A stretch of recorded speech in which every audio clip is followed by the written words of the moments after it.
जब हम ये जीवन मृत्यु की बात कर ही रहे हैं तो मैं आपसे एक और सवाल पूछना चाहता हूँ।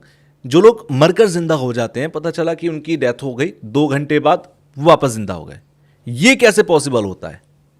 साहब ये वही वाला एक प्रोस्पेक्ट है जो मेडिकल साइंस के बियॉन्ड है। यानी कि उसका उनका जो है वो इस जन्म के अभी कहीं कर्मा पेंडिंग है। और डेफिनेटली आप ऐसा देख लीजिएगा, जितनी भी ऐसी केस स्टडीज आप करके देख लीजिएगा कि इसके बाद उनकी लाइफ में कंप्लीट ट्रांसफॉर्मेशन आता है। एक कंप्लीट परिवर्तन आता है। शायद कि वो ऐसा बोलते हैं कि जो मैं पहला जीवन जी रहा था, अब मैं शायद बिल्कुल उसके बियॉन्ड जी रहा हूं, क्योंकि अब वो उस मकसद की तरफ आगे जा रहे हैं और वो ऐसे जातक मोक्ष को प्राप्ति करते हैं, क्योंकि अब वो उस सर्कल से हमेशा हमेशा के लिए फ्री होने वाले हैं और अपने कर्मा को वो खत्म करके आएंगे, क्योंकि वो एहसास वो कर आते हैं जो बहुत सारे लोगों को उसका मौका मिलता नहीं है। अच्छा, बीच में आपने डेट ऑफ बर्थ का जिक्र किया था कि भाई हम फलानी तारीख पर पैदा हो रहे हैं, इसका मतलब है कि हमारे पुनर्जन्म का या पूर्व जन्म का कोई ना कोई ऐसा कर्म है जो हमारे साथ अटैच्ड है और इसलिए हम उस डेट ऑफ बर्थ पे पैदा हो रहे हैं। एक आम आदमी अपनी डेट ऑफ बर्थ से कैसे पता करे कि उसका सोल का पर्पस क्या है? तुषार साहब, सबसे पहले ना, अगर हमें कोई पर्टिकुलर डेट पे जन्म मिला है तो उसका कोई सोल पर्पस भी है। बिल्कुल। और हमें उस तिथि के अनुसार कुछ सीखना भी है, कुछ ट्रांसफॉर्मेशंस भी करने और पेंडिंग कर्मा भी जानने। तो उसके लिए हमें बस एक छोटी सी कैलकुलेशन करनी है। तो मैं चाहूंगा जितने भी आपके व्यूअर्स हैं वो एक पेपर और एक पेन पकड़ लें। ठीक है। और हम बड़ी सिंपल सी कैलकुलेशन करेंगे जिसके अंदर हम जानेंगे कि कार्मिक ब्रिज नंबर क्या होता है और वो कैसे हमारे को अपने जीवन के अंदर कुछ सीख देने के लिए आया है। अच्छा। तो कार्मिक ब्रिज नंबर क्या होता है? जो भी आपका मूलांक है, यानी कि जिस दिन आपका जन्म हुआ, मूल अंक जी, उसको सिंगल डिजिट में ले जाइए। न्यूमरोलॉजी का एक सिंपल सा रूल है। और अपना भाग्यांक निकाल लीजिए, यानी कि कंप्लीट डेट ऑफ बर्थ का टोटल कर लीजिए। ओके। उसके बाद आप एक छोटा सा फॉर्मूला लिखिए, भाग्यांक माइनस मैं भी कर लेता हूं आपके कहने से। ठीक है। करेक्ट। ओके। सो एक छोटा सा फॉर्मूला है, भाग्यांक माइनस मूलांक। भाग्यांक में से मूलांक माइनस कर दूं। ठीक है। करेक्ट। तो एक एग्जांपल लेते हैं। उदाहरण के तौर पे किसी जातक का जन्म हुआ है 1 नवंबर 1989, 1 नवंबर 1989। तो इसका मूलांक हो गया साहब 1, क्योंकि ये सिंगल डिजिट में है तो इसलिए हमें कुछ नहीं करना है। और इसका भाग्यांक हो गया 3। तो इसका जो हमारा कार्मिक ब्रिज नंबर वो क्या निकलेगा? 3 minus 1 that is equal to 2। Okay. तो जो 2 नंबर है वो इसका कार्मिक ब्रिज नंबर है। ओके। यानी कि इस जातक की जो लाइफ है, it will revolve around partnership, cooperation, harmony, इसी के आसपास इसका जीवन घूमता रहेगा। और इसको इस जीवन से सीख क्या लेनी है?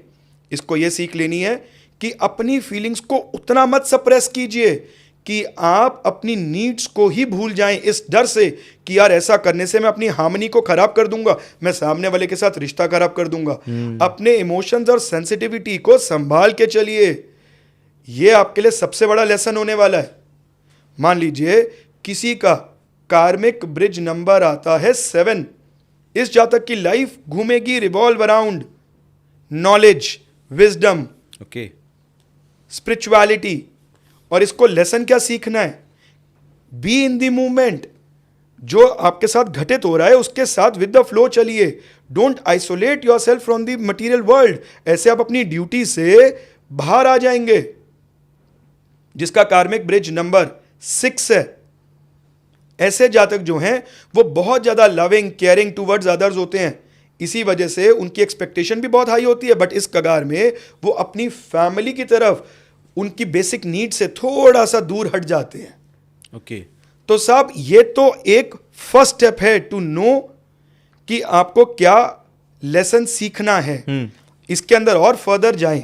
अगला कदम, आपको कौन सी राशि मिली, ये इसका अगला कदम है।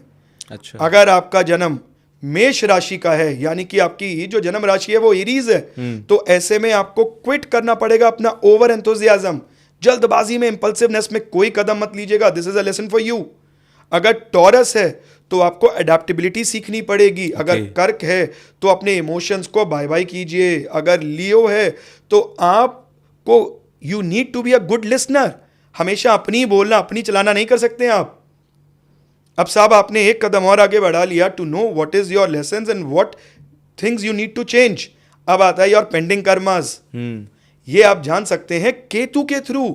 केतु आपकी कुंडली में किस भाव में प्लेस्ड है, वहां पर आपको झुकना पड़ेगा। वहां पर कहते हैं केतु इज द ग्रह of detachment.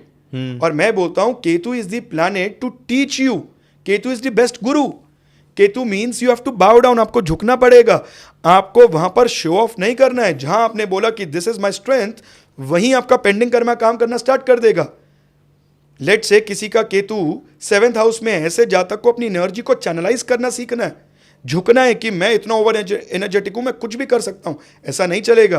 Ketu in the 2nd house, you don't need to show off about your family and your finances कि मेरे पास तो बहुत अच्छी फैमिली है, देखो कितनी उच्च कोटि की है, मेरे फाइनेंसेस है. यहां आपको झुकना है, विनम्र रहना है, नहीं तो आप उनसे वंचित हो जाओगे, दूर हो जाओगे.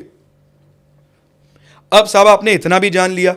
अब आप जानना चाहते हैं कि एग्जैक्ट हर एक ग्रह, क्योंकि हर एक ग्रह कोई ना कोई रिश्ता लेके आया आपके साथ. शुक्र आपकी स्पाउस है, बुध आपके बच्चे हैं, आपकी बहन है, सूर्य आपके फादर हैं, चंद्र आपकी मदर हैं. तो उनके साथ आपके कौन से पेंडिंग कर्मा जुड़े हैं?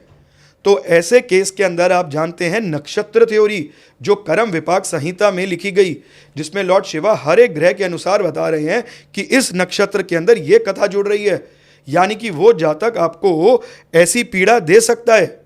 ओके. ऐसा ही केस मेरे सामने आया. मेरे एक बहुत अच्छे फ्रेंड, वो अपने भाई से बहुत ज़्यादा दूर रहते थे, बिल्कुल नहीं बनती थी उनकी. और मैंने उनको बोला आपको जीवन में सक्सेस नहीं मिलेगा. बोले आप ऐसा क्यों बोल रहे हो? मैंने कहा क्योंकि आप अपने भाई से इतना दूर रहते हो और आपका पेंडिंग कर्मा, मंगल का पेंडिंग कर्मा था कि आपका पेंडिंग कर्मा है कि आपके माध्यम से उनका विवाह होना चाहिए और उनका प्रोफेशन सेट होना चाहिए. जब तक आप ये 2 कार्य नहीं करोगे, तब तक आप अपने जीवन में उस मुकाम तक नहीं पहुंच पाओगे जो आपका कैलिबर है. उस समय में उनकी सैलरी 13 लाख थी and he is an IITian. 13 lakh रुपए सैलरी, 2019 की बात कर रहा हूं साहब. सोचिए क्या सैलरी थी उसकी. आज he is earning very well, क्योंकि उन्होंने कोई रेमेडी के ज्यादा उन्होंने अपने पेंडिंग कर्मा को समझा.